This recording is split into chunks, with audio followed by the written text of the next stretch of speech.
Colin Cowherd versus MICAH Parsons was not on my bingo card this season. However, there has been a lot of chatter and a lot of criticism regarding MICAH Parsons' play so far this season. Colin Cowherd on yesterday's show called him out, saying, quote, "MICAH Parsons' reputation has always been he is a splash player, a remarkable athletic splash player. He's not good against the run." Now, this prompted MICAH Parsons to return, but Colin Cowherd wasn't the only one critical of MICAH Parsons. Many people in the media have been critical and offering criticism of MICAH Parsons' impact so far this season.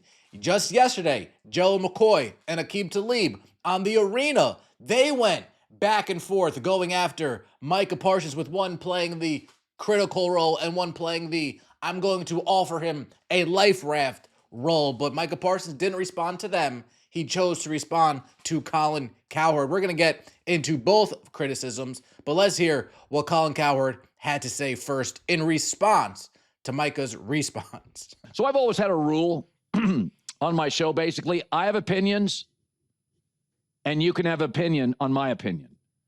But I'm not going to have an opinion on your opinion on my opinion.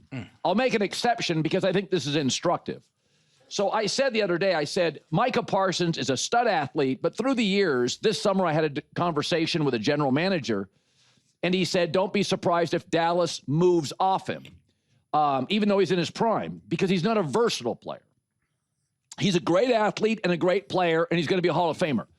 But the Cowboys tried to use him at linebacker, and it didn't work. He doesn't have fast eyes. He's one of those classic. Hassan Reddick was this. He's a much better player than Hassan Reddick. See quarterback, go get him. See ball, go get it. There's no knock on that. He's a world-class athlete. Well, he didn't like when I said that. He put up a tweet yesterday, said, hey, we just held Saquon Barkley to 60 rushing yards. Our only losses have been holding teams to 13 points. Man, sometimes can y'all please just blankety blank? Stop giving people mics or listening to trash. So let me just say this about your great job against Saquon Barkley. 7 of 9 Philadelphia Eagle games this year, Saquon Barkley has rushed for 60 yards or less. Damn. The Dallas Cowboys held him to 60 yards. The Eagles can't run the football this year. That wasn't great defense. That is the inability due to injuries and other reasons. Philly can't run the ball this year. That's why they're not as dominant. That was not a great Packer performance. It was a consistent Eagles run game performance. Ooh. So the Cowboys defense last year with MICAH, 31st. The Cowboys defense this year without MICAH, 31st. And again, but the argument here isn't about who's right, me or MICAH. This is instructive. There are certain players in the NFL, very, very infrequent professional athletes, that do a bunch of stuff well. Wemby, ball handle, hit a 3, block a shot, post move. Jokic can do everything. Best passer on the Nuggets. Best post guy on the Nuggets. Best rebounder mostly on the Nuggets. Best shooter at times on the Nuggets. That is rare. Ohtani can do everything. Most baseball players, the great ones, are Freddie Freeman. Man, can he hit. Ohtani can do everything. Aaron Judge can do it all. Jokic and Wemby are versatile. Gold Glover. Luke is a great scorer. Carmelo Anthony was a great scorer. Excellent hitter. He wasn't a great playmaker, a great defender, a great rebounder. Melo and Luka are great scorers. And that, for great players, even great players, that's it. Christian McCaffrey's a versatile player. Bijan Robinson's a versatile player. Adrian Peterson was just a great running back. MICAH is essentially Tyreek Hill. For the record, both traded in their prime. Tyreek Hill's never been a great blocker. He doesn't run great routes, but he'll probably make the Hall of Fame because, man, he is great with a deep ball. But Andy Reid moved off him. Brett Veach, arguably second best GM in the league, moved off him. They moved off him in his prime. And the Cowboys moved off MICAH in his prime. Cleveland's not moving off Myles Garrett. Raiders aren't moving off Max Crosby. Steelers aren't moving off TJ Watt. Why? Because those are versatile edge rushers. MICAH's not. In his run with the Dallas Cowboys, they were 23rd against the run. They got sacks. They got pressure. They were 23rd against the run. Damn. Colin Cowherd. letting Micah Parsons have it.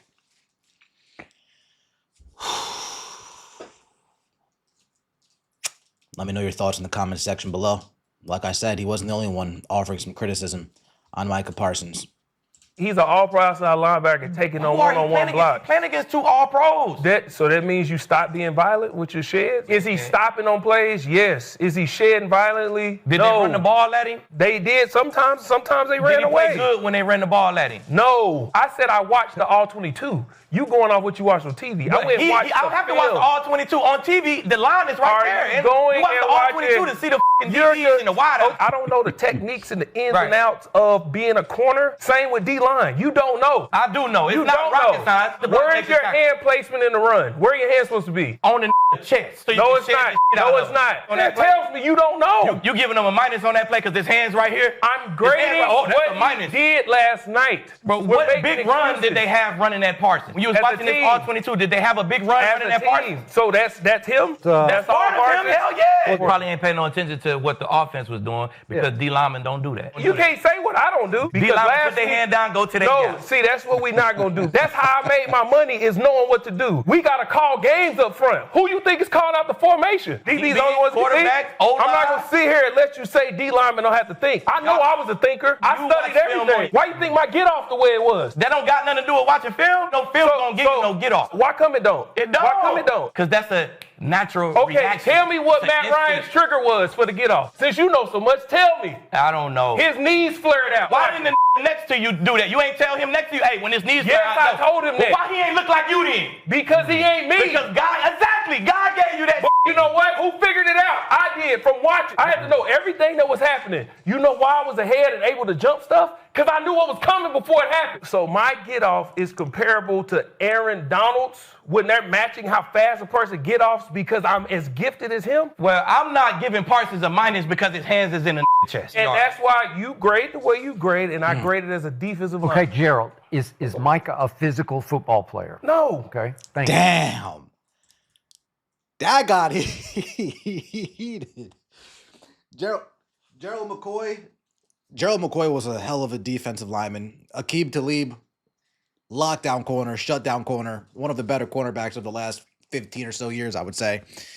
These two got heated. Let me know your comments. Let me know your thoughts in the comment section below. I appreciate all the support. Like the video, subscribe. See you later. Peace.